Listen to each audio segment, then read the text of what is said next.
Charles Moss is running in the 2012 primary on the Republican side. He wants to be North Carolina's governor. Thank you, sir, for being on the show tonight. Thank you. Well, I must say, we've talked a little bit backstage. You are bringing a laid-back approach to this race. Well, that's the way I've always run my campaigns. I don't run to win. I run to try to make change. If somebody asks me something, I'll tell them like it is, and if they don't like it, you know, that's their problem. Are you out there to generate a lot of votes, or are you out there to generate attention to things you believe are right and the way it should be in Raleigh?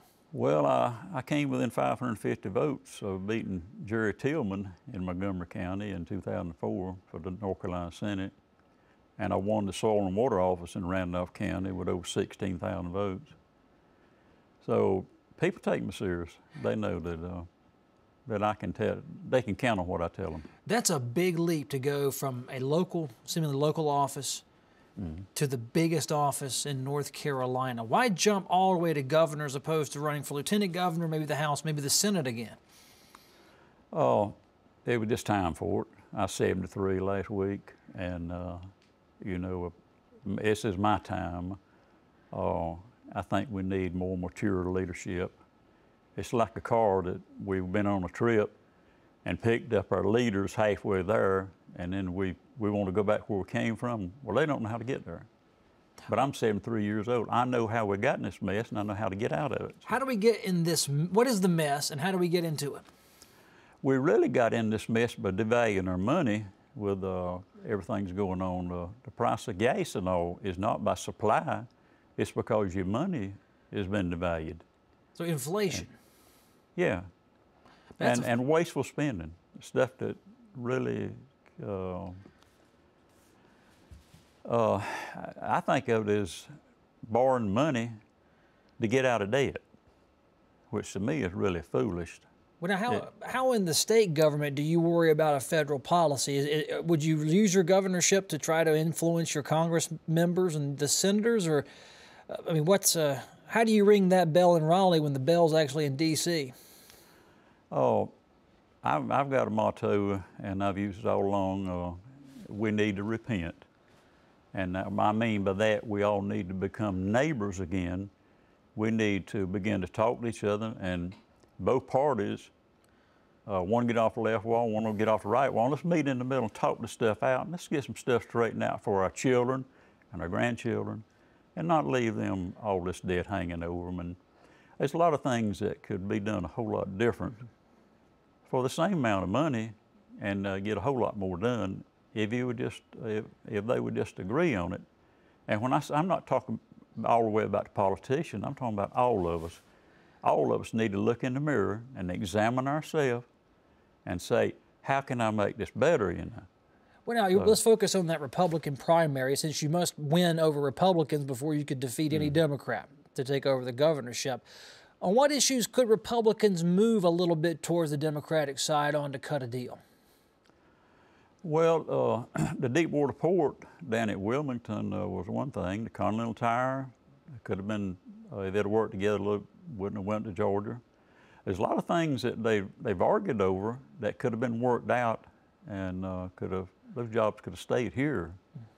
But each side seems to want to have it their way.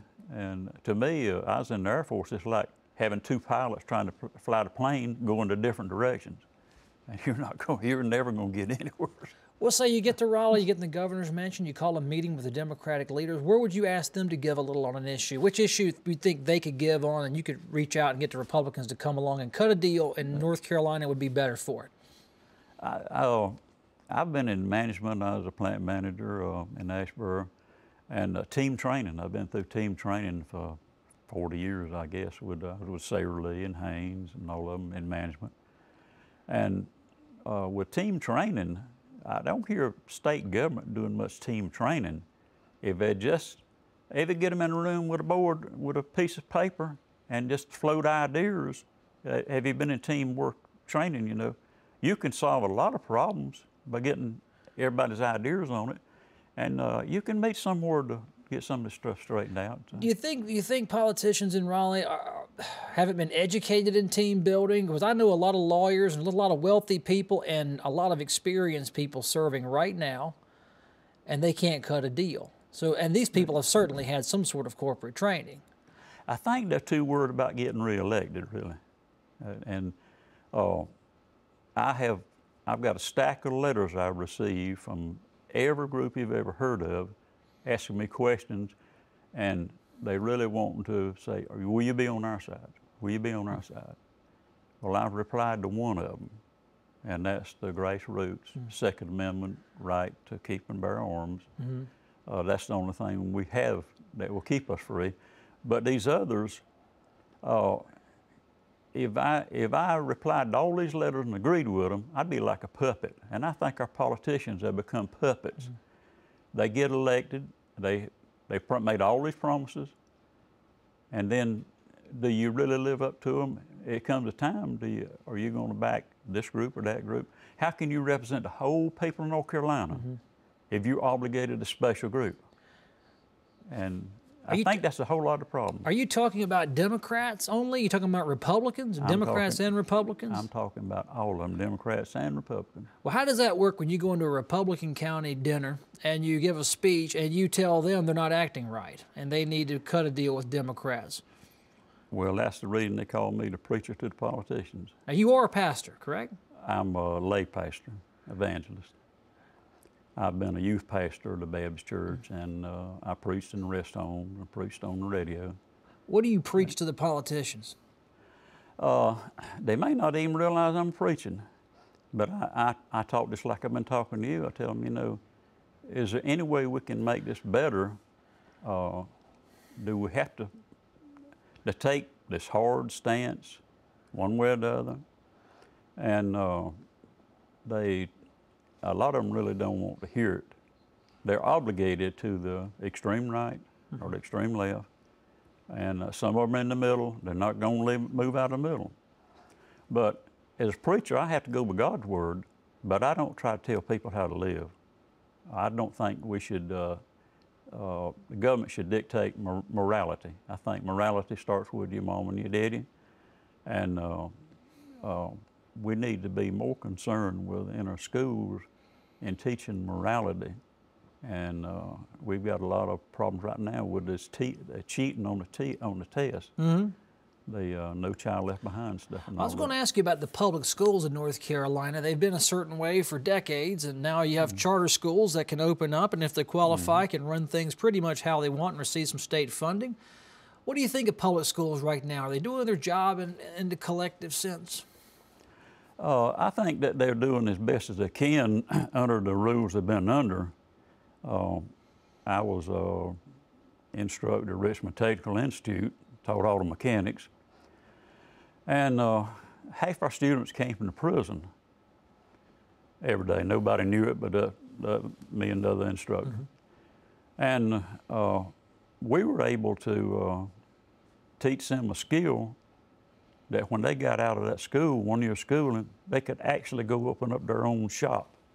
Come out of prison, go open up their own shop, and in their lifetime, they can make 3 times as much as they could if somebody would hire them. You like vocational. I've read that about you. You like vocational training very, very much. Yep. But then you get yourself in that bind where, who are you to say my child shouldn't go to university versus he should go to tech school and learn a trade? How do you play that one? Well, here, my granddaughter is going to Richmond Community College right now. She was in the 10th grade when she started this, and she's wanting to be a veterinarian. Well, she's already been going over there almost 2 years, getting those college credits and things. And I can see that being real smart on that. And then I think that actually they could get to 2 years at a vocational school and then just get 2 years at regular college, and if they want a master, go on, on. But a lot of this, the first 2, I know when I was in college, the first 2 years, I went to Pembroke State. First 2 years, I was already out of Air Force. I was going to GI Bill. I saw them they come out of high school and they're loose, they're free from mama, and they're having fun, and the grades slip and everything else. I think if they were near home at a community college for the first 2 years, it'd be a lot cheaper on the state of North Carolina. Looks like you have an open mind on these issues going forward. I mean, I can hit you on how to build the economy, but you seem to get back to the politicians need to change their ways of both parties, and then we can start having an issues-based discussion. Did I read that accurate? Am I interpreting your campaign clearly? I think it is all of us, really. We've kind of gave the politicians free rein to more or less do what they want to. And it's time for checkup. The fact we've got 13 people running for governor this time ought to be a wake-up call that things can't be like they were. Your top candidate in Republican now is going to belts buying $400 suits with campaign money and $70 meals and gas every day on campaign money. And this stuff needs to end. People give their money to politicians. A lot of them, $10 is all they've got. And you give a man $10 and then he goes down here to Belts and buys $400 suits with that money, something bad wrong. Well, I've not been shopping with Pat McCrory, so I can't vouch for that statement you just made. But look at the last year's campaign reports, North Carolina State Board of Elections. Pull them up on your computer, and it itemizes everything. Well, Mr. Moss, I appreciate you coming on the show. It's nice to let North Carolina meet you to hear what you have to say. And you want to bring a kinder, gentler, more moderated tone to Raleigh, if I interpret this conversation correctly. And I appreciate you being on the show tonight. Thanks for making the trip. All right. Thank you.